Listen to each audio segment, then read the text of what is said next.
जय गुरु जी। शुक्राना गुरु जी, शुक्राना हमें अपना बनाने का और सबको ब्लेस करने का। गुरु जी की इतनी ब्लेसिंग्स हैं, इतनी ब्लेसिंग्स हैं कि सुबह से रात, रात से सुबह सुनाते रहो तो भी कम है। एक ऐसा इंसान जिसको कुछ नहीं आता, कुछ नहीं पता, बेवकूफ सी, झल्ली सी, बस जिंदगी के साथ चलती जा रही थी। सारे सत्संग गुरुजी ने जब से जिंदगी में आए हैं मेरी जिंदगी बदल के देखी, पलट के रख दी। इतनी कृपाएं कि पल पल भी उनका शुक्राना करूं, सांस सांस से भी उनका शुक्राना करूं तो कम है।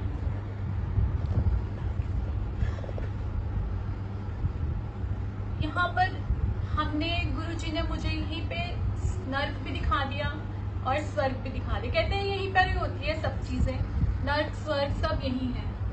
जब से उनकी शरण में आए स्वर्ग ही स्वर्ग, स्वर्ग ही स्वर्ग। उससे पहले की जिंदगी और अब की जिंदगी मैं आपको बताती हूँ।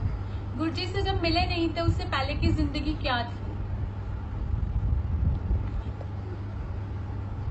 मेरी बेटी, गुरुजी की बेटी, जो अब गुरुजी की बेटी है, क्योंकि उन्होंने लाइफ ब्लेस करी है तो उन्हीं के ही हम हैं। क्योंकि नहीं, अगर वो जिंदगी में ना आते तो शायद आज हम होते ही ना। गुरुजी की बेटी जब वो 5.5 साल की थी उसको कैंसर डायग्नोज हुआ था। कैंसर भी मैरो में था जिसका कोई इलाज नहीं है, कोई भी इलाज नहीं है उसका। 2005 में उसको कैंसर डायग्नोज हुआ था। वो 5.5 साल की थी तब। गंगाराम हॉस्पिटल में उसकी इलाज चल रहा था। डॉक्टर्स ने बोल दिया था कि जब तक मेडिसिन काम करेंगी बॉडी पे तब तक ठीक है, जब वर्क करना बंद कर देंगी तब आहिस्ता आहिस्ता सब खत्म हो जाएगा।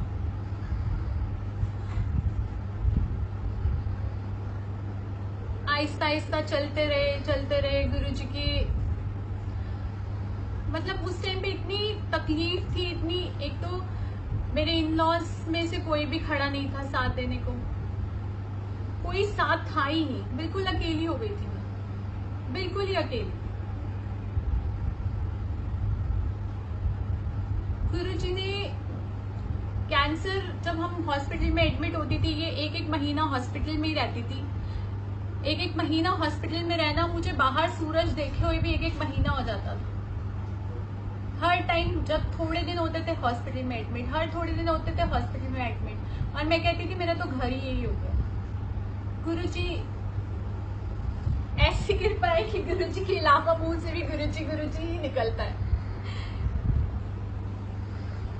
अमेरिका से मेडिसिन आती थी, 1,64,000 की वो मेडिसिन थी, वो फेल हो चुकी थी। वो बच्चा 5.5 साल का, जिसको 5 साल के बच्चे को, 5.5 साल के बच्चे को दवाई खानी नहीं आती, वो ऐसे भर भर के 10-10 गोलियां खानी पड़ती थी उस बच्चे को। कीमोथेरेपीज होती थी, एक नस, क्योंकि अगर एक बार एक नस में इंजेक्ट कर देते हैं तो दूसरी बार उस नस वो डैमेज हो जाती है तो और कोई, तो हम इसकी पूरी बॉडी में नस से खत्म हो जाती थी और फिर वो अंदर से इंजेक्ट करना पड़ता था, वहीं से लेना पड़ता था।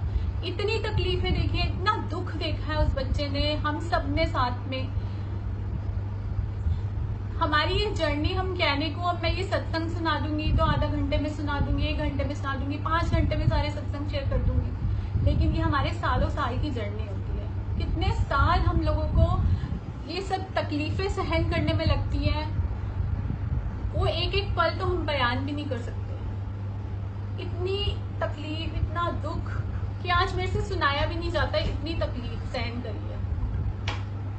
सारी चीजें, सारी मेडिसिन फेल हो गई, सारी कीमोथेरेपीज फेल हो गई, सब चीजें जो अमेरिका से मेडिसिन आती थी वो भी फेल हो गई, सब चीजें फेल हो गई। साथ में खड़े होने वाला कोई भी नहीं था।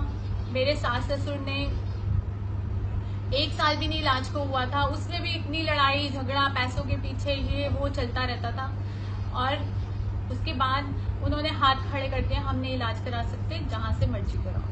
वो तो मुझे यहाँ तक उन्होंने बोल दिया था कि इसने ठीक तो होना नहीं है, इसको किसी अनाथ आश्रम में दे आओ, क्योंकि बड़ा बेटा है, उन्होंने कहा उसकी तरफ देख, उसका ध्यान दे, उसकी तरफ पैसा लगाओ, इसके लिए क्या करना है, इसको अनाथ आश्रम में दिया जब तक जिंदा रहेगी। मैंने कहा पापा ऐसा भी कभी होता है, कभी ऐसा भी हो सकता है कि कोई अपने बच्चे को छोड़ा है। मैं ये बोलते थे कि बंदर भी होता है ना, एक बंदरिया भी है, वो भी अपने बच्चे को नहीं छोड़ती, तो मैं तो एक इंसान हूँ, मैं कैसे छोड़ती हूँ अपने बच्चे को।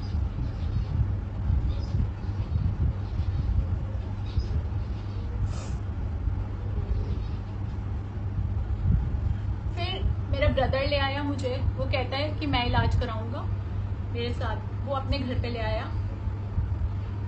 वो भी 1 साल बाद एक्सपायर हो गया। अब देखने वाला कोई भी नहीं था। पति था, वो भी ऐसे खाता पीता, चोरियां करता, सारी गलत आदतें उसमें, सब गलत काम करते थे।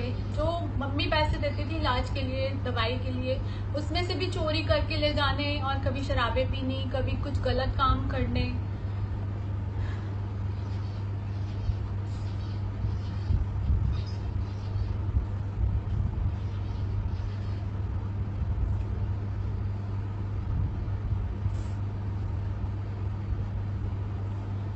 फिर सब चीजें खत्म ही होती जा रही थी। बच्चा था, बेटा था बड़ा, वो पढ़ाई में, उसकी पढ़ाई नहीं हो पाती थी। जब हमने 1-1 महीना हॉस्पिटल में एडमिट रहना, वो उस टाइम पे 6th-7th में था बेटा, उसकी पढ़ाई इग्नोर होनी, मम्मी के घर रहना, उसको मम्मी के घर छोड़कर मैंने जाना। वो इतना रिजर्व और इतना चुप हो गया था, एकदम से चुप रहता था, बोलता ही नहीं था।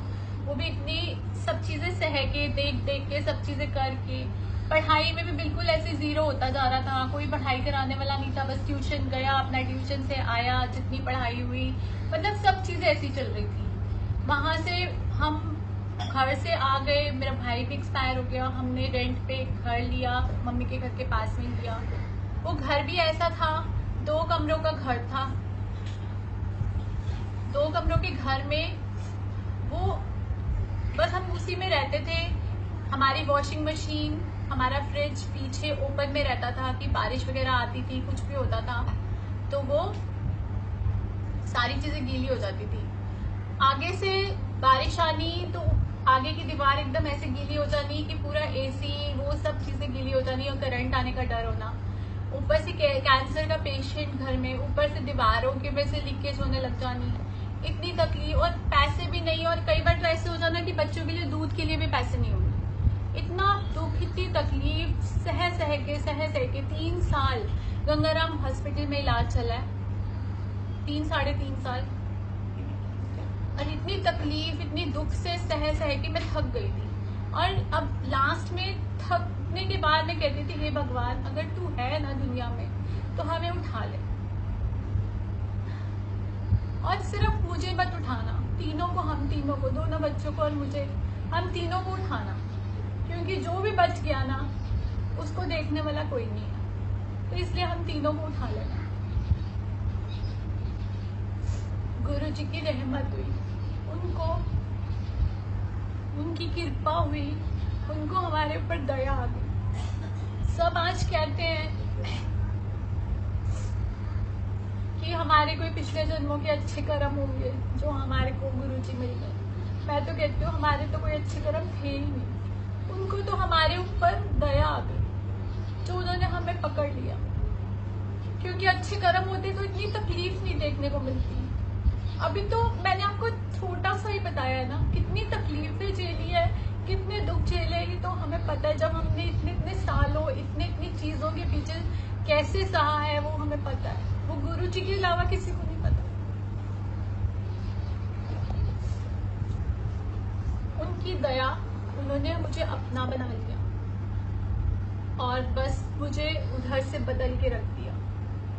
अब मैं गुरु जी के पास, हम गए कैसे? हमारे को 3 साल से सब बोलते थे कि गुरु जी के पास जाओ, हम रजौरी गार्डन में रहते हैं, हमें सारे बोलते थे गुरु जी के पास जाओ, गुरु जी के पास जाओ। हम जाते ही नहीं थे, हम कहते थे हम कहाँ जाए, क्योंकि जब हम इतनी परेशानी में होते हैं ना तो कोई जो जहाँ बोलता है हम वहां जाते हैं। तो कहाँ हमने गुरुद्वारे गए, चलिए गए, मंदिर गए, मस्जिद गए, चर्च गए, जहाँ जिसने बोला वहां गए, जो मंत्र जाप, जो जाप जिसने बोला वो जाप करे, सुखमनी साहब के पाठ, जपजी साहिब के पाठ, एक ब्रह्म कुमार ऋषि स्वामी जी हैं, उनके वो कुछ मंत्र देते होते थे, माला करनी होती थी, वो करे। सुबह से रात तक मेरी सिर्फ पाठ और पूजा में ही निकलता था, घर के काम करने या पाठ पूजा करने, मेरा सारा टाइम उसी में निकलता होता था। और जो ब्रह्म ऋषि कुमार स्वामी जी के पाठ करे, 3 साल करे हैं, और बिना एक भी दिन रुके, क्योंकि उसमें छोड़ना नहीं होता था, एक भी दिन नहीं छोड़ना, बिना छोड़े सुबह शाम, चाहे हम हॉस्पिटल में हैं, चाहे कोई तकलीफ आई, चाहे कोई भी हॉस्पिटल में है, हमने वहाँ पे बैठ के करे, वहाँ पे करें। हाँ, कोई मम्मी ने बता देना ये वाला मंत्र ऐड, उसके साथ में वो मंत्र भी जाप करना शुरू कर देना। कोई किसी ने बोल देना ऐसे कर लो। जो राधिका आंटी है जिसको कैंसर था, वो स्कूल में, वोलीजेंट स्कूल में पढ़ती थी, वो क्रिश्चियन स्कूल है, वहाँ की टीचर्स वगैरह चर्च लेकर गई, बाइबल दी, वो पढ़ी, उन्होंने वहाँ पे माथा टेका, उनकी वहाँ पे थी, वो बुद्धिस्ट को मानते थे, वो घर पर आके उनकी टीचर्स प्रे करती होती थी, सारी चीजें करते करते करते, लेकिन सब कुछ फिर भी बिगड़ता ही जा रहा था, कुछ भी संवर नहीं रहा था, सब कुछ बिगड़ता ही जा रहा है, बिगड़ता ही जा रहा है, कुछ हो ही नहीं रहा, सब कुछ कर ही जा रहे, कुछ भी नहीं हो रहा। ऐसा लगता ही नहीं था कि भगवान भी है दुनिया में। जब इतनी तकलीफें बढ़ जाती है ना, तो बस हम मत्था टेक देते हैं, लेकिन हमारे मन में एक विश्वास नहीं होता कि हाँ भगवान है, या वो कुछ कर रहे हैं, वो कुछ करेगा।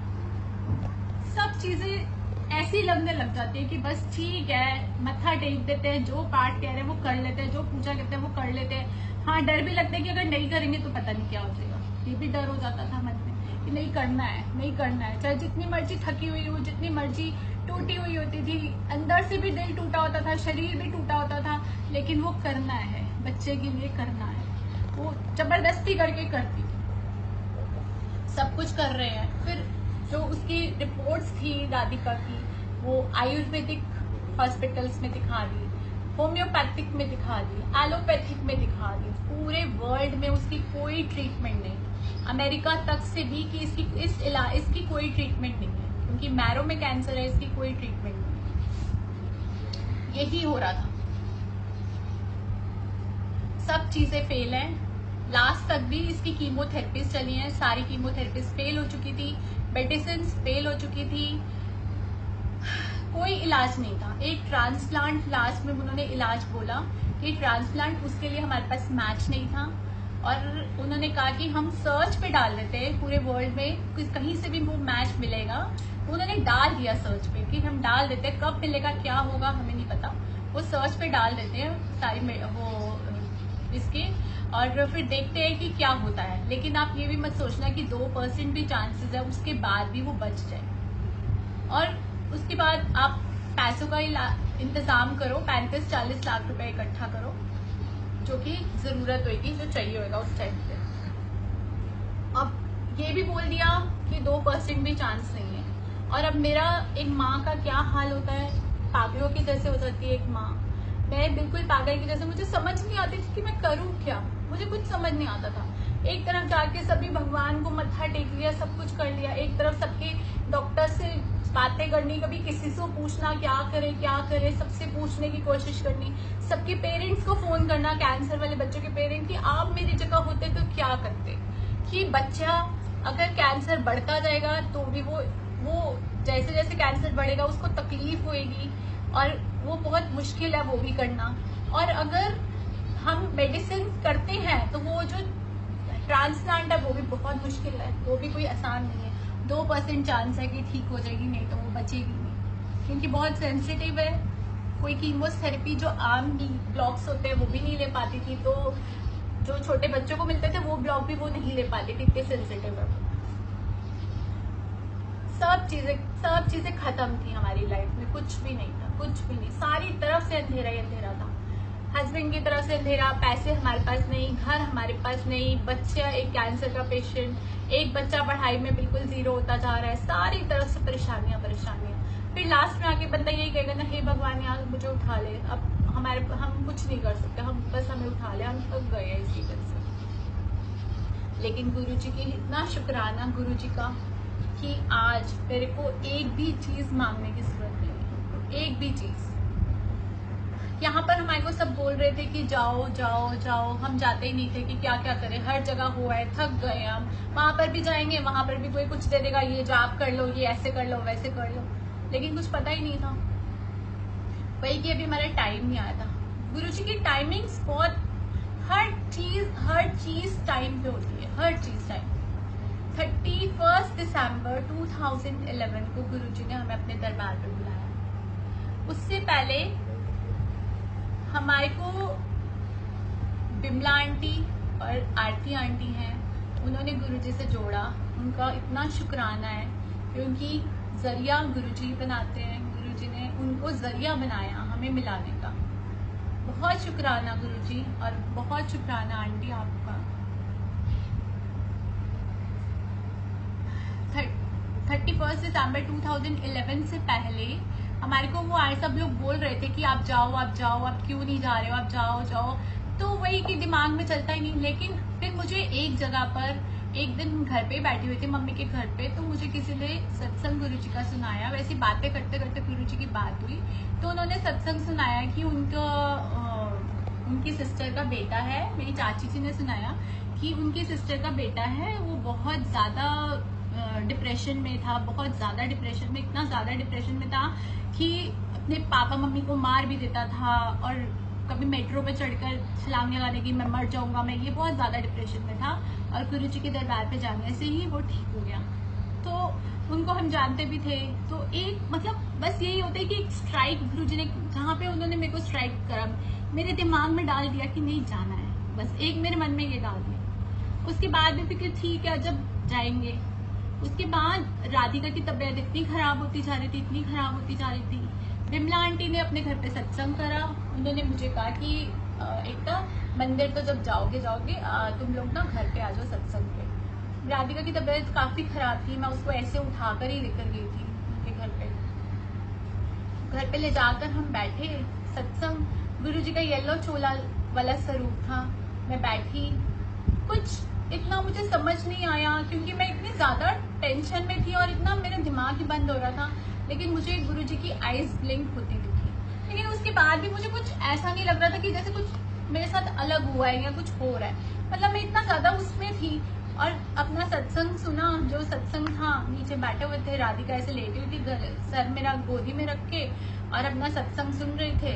और सत्संग के बाद में उसको लंगर प्रसाद, उससे रोटी वगैरह कैंसर हुए और वो कीमोथेरेपीज वगैरह हुए तो खाया नहीं जाता कितने कितने दिन, तो वो अपना उसको लंगर प्रसाद खिला रहे थे, उससे खाया नहीं जाता, मैं उसको थोड़ा सा खा लिया। उसने थोड़ा सा लंगर प्रसाद, 1-2 बाइट्स छोटी छोटी उसको खिलाई, जल प्रसाद खिलाया अपना। उधर आरती आंटी आई हुई थी सत्संग में, वो हमारे को वहीं पर ही मिली थी फर्स्ट टाइम, तो उन्होंने वहां पर सत्संग शेयर करे, सत्संग हमने वहां पे बैठ के सुने। और सत्संग सुनने के बाद उन्होंने जब राधिका को देखा तो मुझे कहते हैं कि ना इसको ना मैं एक लॉकेट प्रसाद गुरुजी का देती हूँ, तो आप लॉकेट प्रसाद इसको गले में डाल दो। मैंने कहा ठीक है। और कहते हैं उन्होंने मेरे को मैसेज दिया, ये 24 दिसंबर की बाइट है, आई थिंक, मेरा ख्याल है जाता है 24 दिसंबर की। और मुझे बोला कि इस साल का मैसेज है कि जो भी 31 दिसंबर को इस साल मंदिर जाएगा पूरा साल ऐश करेगा। तो हमारे को तो 2-3 दिन का भी नहीं पता होता था, तो मुझे तो पूरा साल ऐश करने के लिए गुरुजी ने मैसेज दिया था। तो मेरे को हो रहा था कि गुरुजी मुझे बुला लेना, बस कोई विश्वास नहीं कि आप बोलो कि मुझे विश्वास था या ये था, क्योंकि जब हम सब चीजें तरफ देख चुके होते हैं, सब तरफ से टूट चुके होते हैं, तो कुछ नहीं कि बस जा रहे हैं। लेकिन ये सब चीजें दिमाग में डालने वाले भी गुरुजी हैं, उन्होंने मेरे दिमाग में डाला था कि नहीं जाना है, बस यही कि जाना है। और ये 31 का एक और मैसेज दे दिया मुझे, अब ठीक है मैंने कहा। और उसके बाद हम घर आए तो राधिका आंटी है जो, उनके पॉटी में ब्लीडिंग होनी शुरू हो गई। अब ब्लीडिंग होनी शुरू हो गई तो अब मेरे को हॉस्पिटल में फोन करा, उन्होंने कहा आप जल्दी से उसको लेकर आ जाओ, एडमिट करना पड़ेगा। हम फटाफट लेकर हॉस्पिटल भागे। अब मुझे लगा पहले विश्वास नहीं, कुछ नहीं, आज तो सारे कहते हैं बड़ा विश्वास होता है या विश्वास करते हो, लेकिन जब हम जाते हैं उस टाइम हमारे को विश्वास नहीं होता। ये विश्वास दिलाने वाले भी गुरुजी हैं। ये आहिस्ता आहिस्ता आहिस्ता आहिस्ता हमारे में विश्वास दिलाते हैं, जब उन्होंने हमें सबको अपना बनाना होता है। और वो जिस को चूज करते हैं अपना बनाना, मैं कहती हूँ थैंक यू गुरुजी, आपने हमारे को चूज किया अपना बनाने के लिए, आपका बहुत शुक्राना है। उसके बाद अब उसको एडमिट करा हॉस्पिटल में, एडमिट करा तो अब एडमिट हो जाते हैं तो पता नहीं कब छुट्टी होएगी। अब मुझे यही लगी जाए कि गुरुजी हम कैसे आएंगे मंदिर, अगर छुट्टी नहीं मिलेगी तो हम 31 को कैसे मंदिर आएंगे, बस यही लग रहा था। जहाँ तक मेरा ध्यान है, अब ख्याल में मेरा ख्याल है कि हमारे को शायद से 29 दिसंबर को डिस्चार्ज मिल गया या 30 को डिस्चार्ज मिला और 31 को हमने मंदिर आना था। और गुरुजी ने हमारे को 31 दिसंबर 2011 को मंदिर बुलाया। हम मंदिर गए न्यू ईयर पे, और जब वहाँ देख के ऐसा लगा कि बस कहाँ आ गए, कुछ पता नहीं, कुछ दिमाग नहीं, क्योंकि मैं चलता ही नहीं था, दिमाग तो बंद ही हो चुका था ना इन सब चीजों से। बस वो जो दिख रहा था सब चीजें। गुरुजी के दरबार पे गए, माथा टेक के मैंने कहा गुरुजी सारी दुख तकलीफें सारी, कहते मांगना नहीं। मैं कहती हूँ मैं क्या क्या मांगूंगी, मेरे पास तो कुछ भी नहीं है, क्या क्या चीज आपसे मांगूंगी। मैंने कहा मैंने तो अपनी सारी पोटली में अपनी सारी दुख तकलीफें रखी और उसको गांठ लगा के आपके पास रख दिया। अब आप जानो इसका क्या करना है, इसको कैसे करना, आप जानो। बस वो करके अपना मत्था टेका, लंगर प्रसाद देखा, वहाँ के नज़ारे देखे। मंदिर के नज़ारे तो वैसे ही देखने वाले, ऐसे लगता है स्वर्ग में आ गए। और जब हम इतनी तकलीफ में, इतने टूटे हुए होते हैं, और जब हम वहाँ पे एक कदम रखते हैं और वो जो वाइब्रेशंस हमारे अंदर आती हैं कि ऐसा लगता है कि बस इससे बाहर तो हम कभी जाएं, क्योंकि बाहर आके फिर वही दुख तकलीफ दर्द था, तो लगता ही नहीं था कि बस वहां पर। और हमने वहां पर अपना लंगर प्रसाद खा के सब गुरुजी की इतनी ब्लेसिंग्स, इतना उन्होंने हमें ब्लेस करा कि वही कह रही हूँ कि आज हमारे पास कुछ भी ऐसा नहीं कि मैं बोलूँ कि मुझे मांगना पड़ेगी, मुझे ये चाहिए। गुरुजी ने अपना बना लिया। आहिस्ता आहिस्ता पता चलता गया सत्संग यहाँ है वहाँ है, जैसे जैसे जहाँ जहाँ हमारे आस पड़ोस में, मतलब थोड़ा थोड़े गैप पे जहाँ जहाँ गुरुजी बुलाते थे, जहाँ जहाँ उन्होंने हमें बुलाया सत्संग पे, वहाँ पे हम वहाँ सत्संग पे गए, लंगर प्रसाद खिलाया, राधिका आंटी को लंगर प्रसाद खिलाते गए, खाते चले गए। जो कैंसर सारी दवाइयों के बाद, सारी मेडिसिन के बाद, कीमोथेरेपीज के बाद, सब चीजों के बाद बढ़ता ही जा रहा था, कम नहीं हो रहा था। और इस पीरियड में डॉक्टर्स ने कहा कि मेडिसिन के साइड इफेक्ट बहुत हो रहे हैं, जो ये खा रही है तो उसको डोजेस कम कर दी, सारी डोजेस हाफ डोजेस कर दी। और मेरे को और डर लगने लगा कि अब ये कैंसर पहले ही इतना बढ़ता जा रहा है, मेडिसिन के साथ में ही बढ़ रहा है, तो अब क्या होगा। लेकिन गुरुजी के अपना जा रहे हैं, और कोई विश्वास कहेगी विश्वास, हाँ विश्वास नहीं, बस गुरुजी भेज रहे थे और हम जा रहे थे, अपना प्रसाद खा रहे थे, दिमाग चलता नहीं था, जो जैसा कहता था वैसा कि ठीक है चलते जा रहे थे।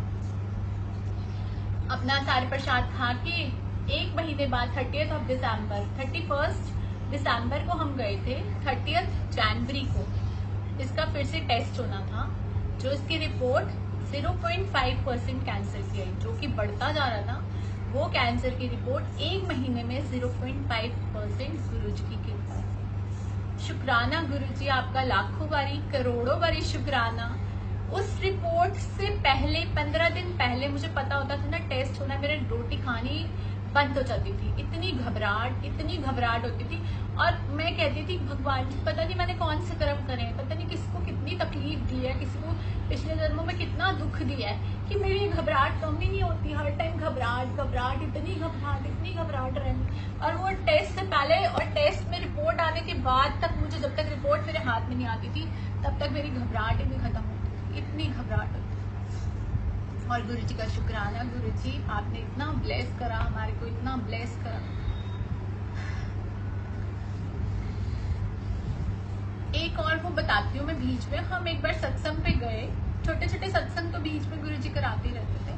अब एक सत्संग में गए, वो कोई पार्क में हुआ था सत्संग, तो वहाँ पे सत्संग के बाद में हमारे को जैसे फ्लावर्स डिस्ट्रीब्यूट करते हैं, फ्लावर्स लेने, तो हम आज्ञा लेने गए। तो फ्लावर्स बहुत सुंदर पड़े होते हैं गुरुजी के दरबार में, तो वैसे इतने सुंदर फ्लावर्स ये वो, तो वो सबको एक एक फ्लावर दे रहे थे, जिसको जो दे दिया।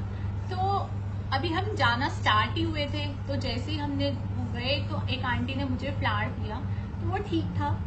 मैंने कहा आंटी वो वाला फ्लावर नहीं मिलेगा, तो आंटी ने मुझे बोला कि आंटी आपको गुरुजी ने ये ब्लेस करके दिया है, क्या पता आपको इसके अंदर इतनी ब्लेसिंग्स हो जो उस फ्लावर में ना हो, आपको गुरुजी ने ये वाली ब्लेसिंग्स देनी है जो उस फ्लावर में नहीं थी।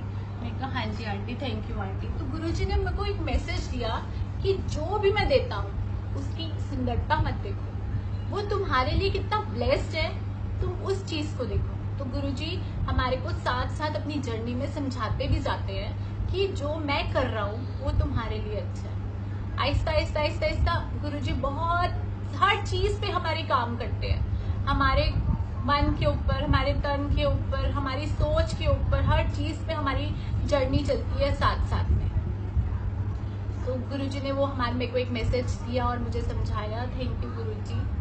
उसके बाद में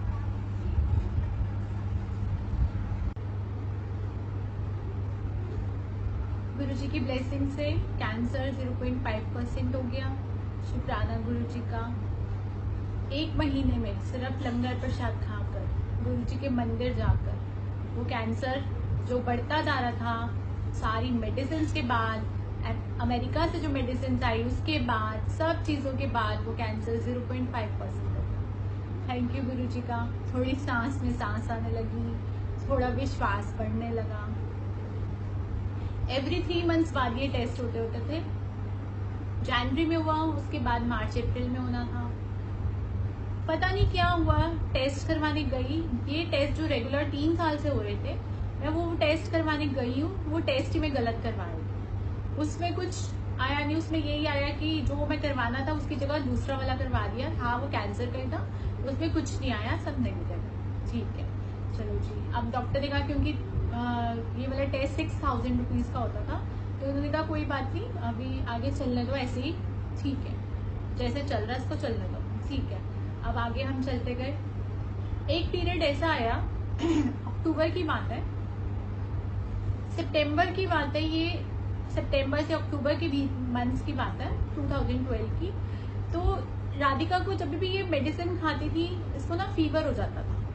फीवर होते ही इनको फटाफट से एडमिट करना पड़ता हॉस्पिटल में। तो इसको फटाफट से हॉस्पिटल में एडमिट किया, एडमिट करा, डॉक्टर्स ने मेडिसिन वगैरह दी। तो उस पीरियड में क्या होता था, जो कैंसर की मेडिसिन होती थी उसको बंद कर देते थे। तो कैंसर की मेडिसिन को उन्होंने बंद कर दिया 15 डेज के लिए, 20 डेज के लिए बंद कर दिया। उसके बाद फिर जब खाना शुरू करा 4-5-6 दिन बाद फिर इसको फीवर हो गया, फिर वही हुआ, फिर खाने लगे, फीवर हुआ, फिर हॉस्पिटल में एडमिट करा गंगाराम में। उन्होंने फिर इसको ऐसे ही करा 15-20 दिन, 2-3 दिन में ठीक हुई, 15-20 दिन के लिए मेडिसिन बंद करी। उसके बाद 4-5 दिन बाद फिर मेडिसिन स्टार्ट करी, फिर थर्ड टाइम फीवर हो गया। अब ये काफी टाइम 1.5-2 महीने ये मेडिसिन जो कैंसर वाली थी वो बंद रही। अब डॉक्टर ने मुझे थर्ड टाइम जब हम एडमिट हुए तो डॉक्टर ने मुझे बोला कि ना इसको अब जल्दी से कल छुट्टी नहीं होगी, कल परसों अभी इसको एडमिट करना पड़ेगा, सारे टेस्ट करके देखते हैं कि मेडिसिन क्यों नहीं खा पा रही है कैंसर वाली। तो क्योंकि ये बहुत इंपॉर्टेंट मेडिसिन है। तो मुझे तो ये होता था कि अब थोड़ा गुरुजी के ऊपर हो गया था कि नहीं जो गुरुजी कर रहे हैं अच्छा कर रहे हैं क्योंकि बीच में आपको और सत्संग में अलग अलग सुनाऊंगी ये एक राधिका से लिंक, और जो गुरुजी बीच बीच में मेरे साथ करते रहते थे उसके कारण स्टेप बाय स्टेप ऊपर चढ़वाते रहते थे और हमारा विश्वास पक्का करते जाते थे। अब हम वहां उस टाइम पे गए तो मैंने कहा ठीक है, डॉक्टर को बोलिए ठीक है। तो उस टाइम पे ना मंदिर से गुरुजी ने लंगर प्रसाद गंगाराम हॉस्पिटल में 2 दिन भेजा राधिका के लिए, राधिका आंटी के लिए। तो वहां पर वो खा रही थी प्रसाद। तो अब रात हुई, डॉक्टर से जब बोला कि अभी जल्दी छुट्टी नहीं होगी, उनको होता था कि पैसे नहीं है तो अपना पैसे का इंतजाम कर लेंगे, सब कुछ कर लेंगे। मैंने कहा ठीक है, डॉक्टर को बोल दिया। अब रात को राधिका वेट कर रही, 10:30 के करीब बज गए होंगे, रात को वेट कर रही राधिका कि ना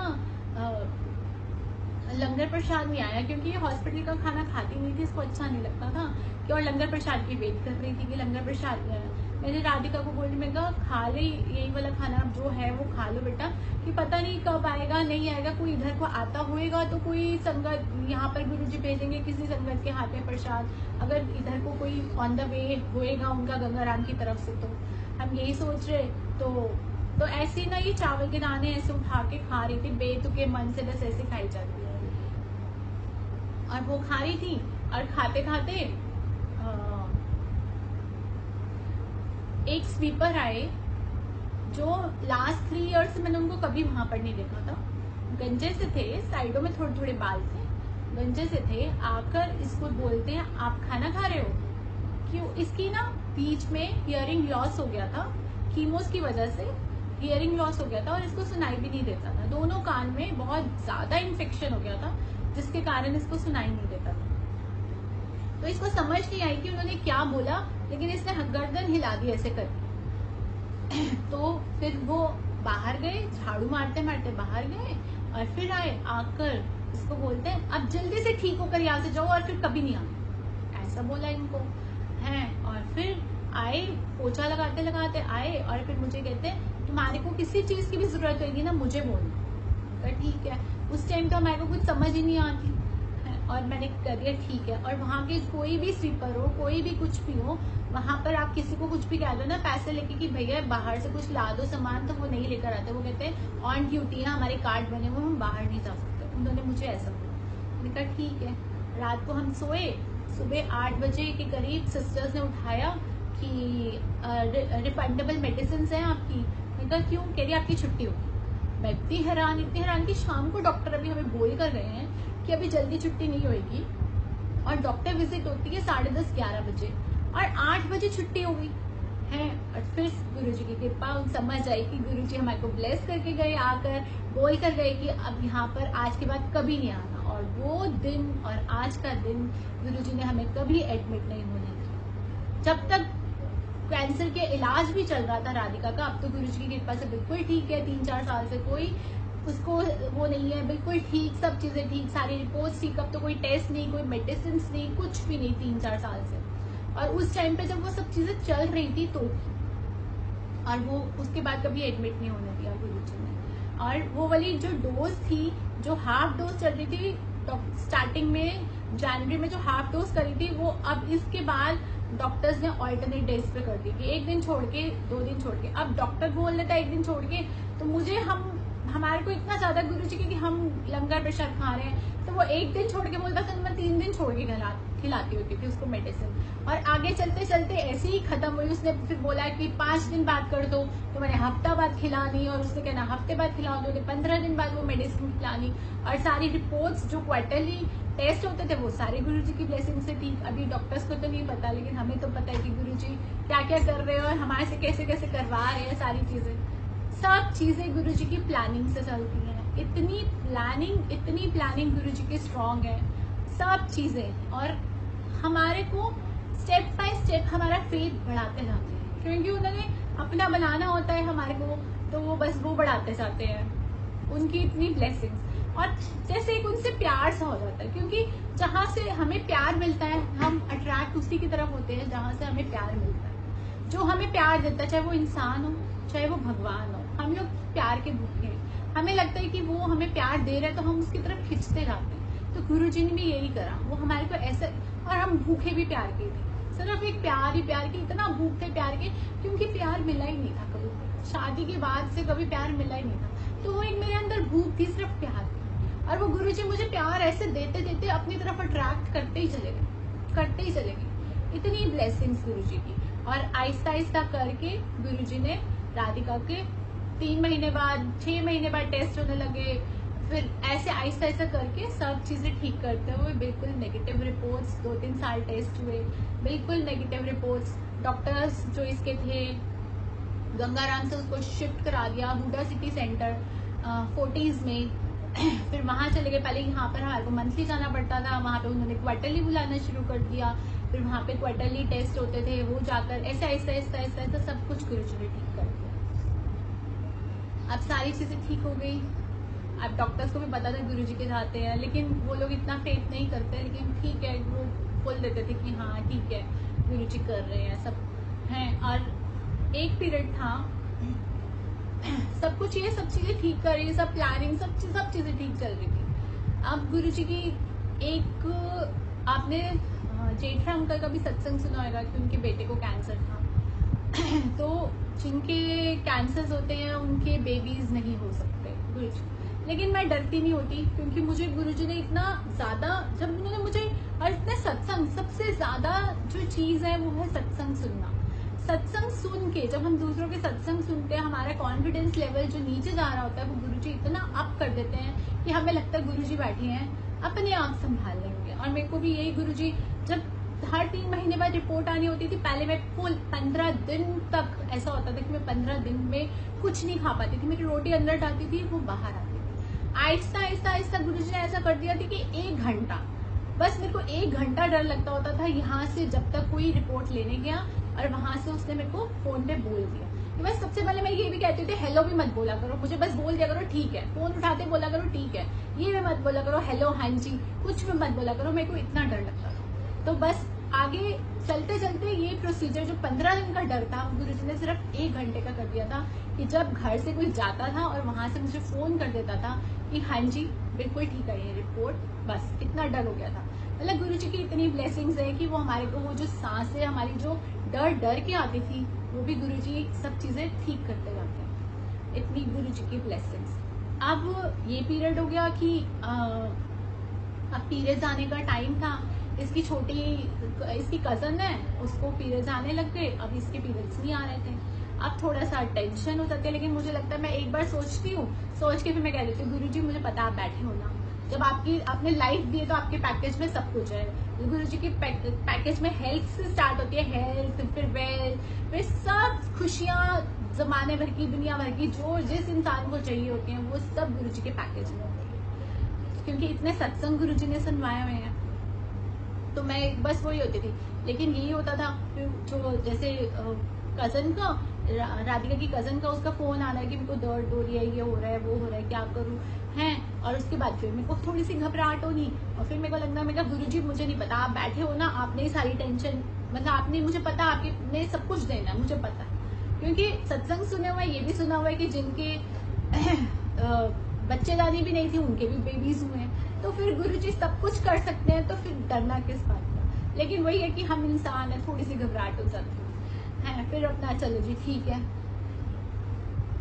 इस पीरियड में हम लोग डुगरी गए तो रास्ते में, अब बस में गए थे, सारे थे बस में, मैं पीछे बैठी हुई थी, लास्ट सीट पे बैठी हुई थी। और लास्ट सीट पे बैठे बैठे फिर वही दिमाग वहां पे आ गया कि ना ऐसे ऐसे उसके पीरियड्स आए, इसके नहीं आए। गुरुजी, मैं कहा गुरुजी आप देख लेना।